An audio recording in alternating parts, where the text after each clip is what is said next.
Bonjour à tous et bienvenue sur la chaîne YouTube de Hat-Trick. Alors, dernière sans doute vidéo avant mes vacances, avant sans doute vos vacances, avant août, avant l'Andalousie, Malaga et mon pays presque natal, parce que même si je parle beaucoup d'Écosse, comme vous le voyez, j'ai plus la peau d'un hispanique et d'un andalou que d'un ami du clan MacGregor.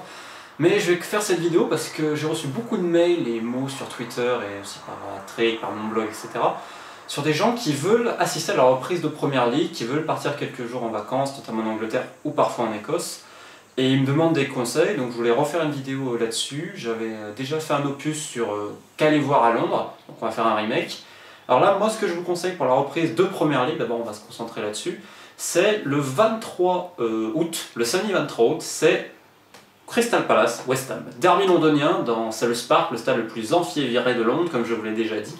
Pour moi, c'est vraiment l'événement du début de saison, beaucoup plus qu'Arsenal Crystal Palace, qui est la semaine d'avant.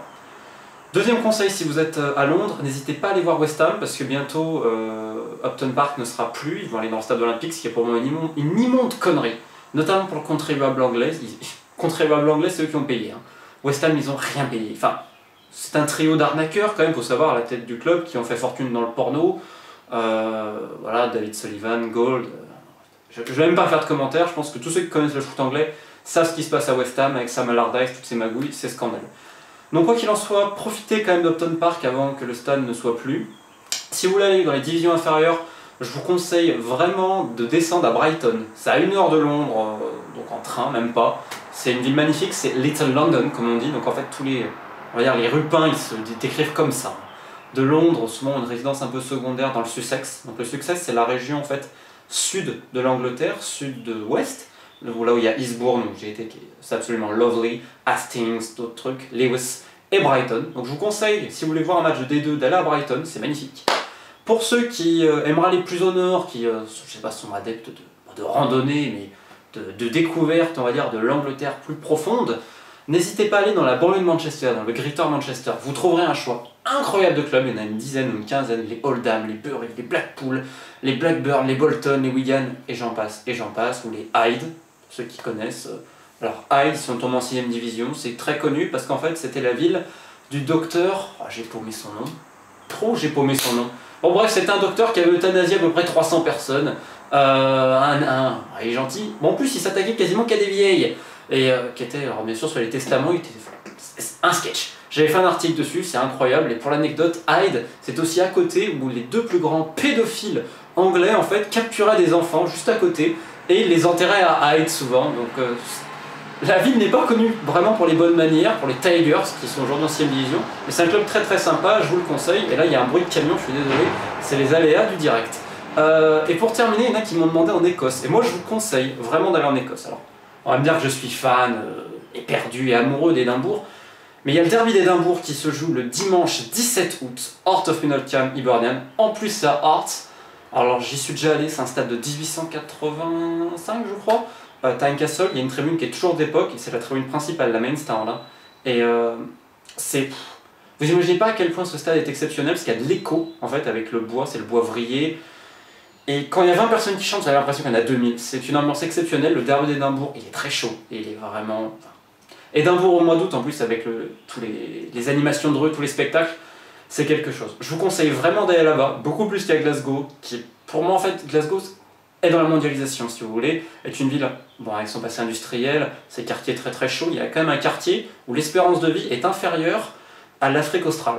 C'est le seul coin de l'Europe occidentale qui a ça, c'est magnifique. Je n'ai pas encore mis les pieds, mais on va y mettre les pieds, notamment ma photographe, parce que c'est pas que je vais m'en débarrasser, mais bon, je trouve que ça peut faire un sujet très intéressant là-bas. Parce qu'il y a plein de joueurs en fait qui sont sortis de ce quartier sans foi ni loi, mais avec beaucoup de drogue et de baston.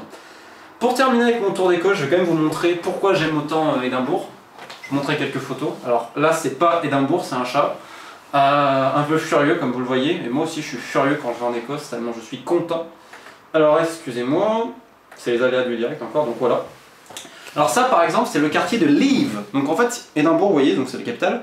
Je crois que c'est un peu plus de 400 000 habitants, il n'y a pas de métro et il y a un front de mer, donc ça c'est Leave. Et en fait toute cette partie là c'est pour le club de Hibernian, les Verts, les Heavies. Alors attendez une seconde, voilà. Donc là c'était quand j'étais, enfin quand on était, parce qu'il y avait quand même quelqu'un qui me filme, à Hearts. Vous voyez c'est super près le stade. Alors là toujours c'est Leave, je vais vous montrer plusieurs photos, hein. Donc là c'est Hearts. Ça c'est un des pubs que je vous conseille d'aller si vous allez juste avant. Magnifique je trouve cette photo. Alors là c'est toujours Leaf. Alors là, ce qui est charmant aussi à Édimbourg, parce qu'il n'y a pas que le foot, il y a aussi la musique. Les disquaires indépendants, c'est absolument sublimissime. Là c'est le château. En fait, si vous voulez, le centre de la ville, il est surplombé par le château. Donc en fait, quand vous allez là-bas, vous n'y allez pas seulement pour le foot, parce que c'est quand même rallye, c'est du championnat écossais, hein. On parle pas de première ligue ou de Liga, hein. On parle de mecs qui sont recrutés en 4ème ou 5ème division anglaise, donc faut pas vous attendre à des artistes peintres, hein. Donc vous pouvez y aller pour savourer la ville. En plus à Édimbourg, contrairement à ce qu'on peut croire, il fait pas si moche que ça. Pas Glasgow, Glasgow c'est infernal, Glasgow c'est l'enfer et damnation.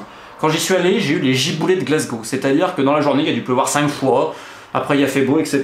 Puis alors l'accent de Glasgow, même à Belfast ils parlent mieux anglais, enfin Scottish pardon.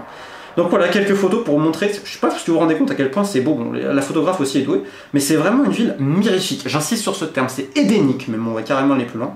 Donc si vous voulez voir quelque chose, là pour ce mois d'août, n'hésitez pas pour la reprise, vous pouvez aller à Londres Crystal Palace, n'hésitez pas à aller vers le Greater Manchester, et sinon aller dans la plus belle des terres, l'Écosse, en espérant qu'elle ne soit pas indépendante pour des raisons que je vous expliquerai plus tard.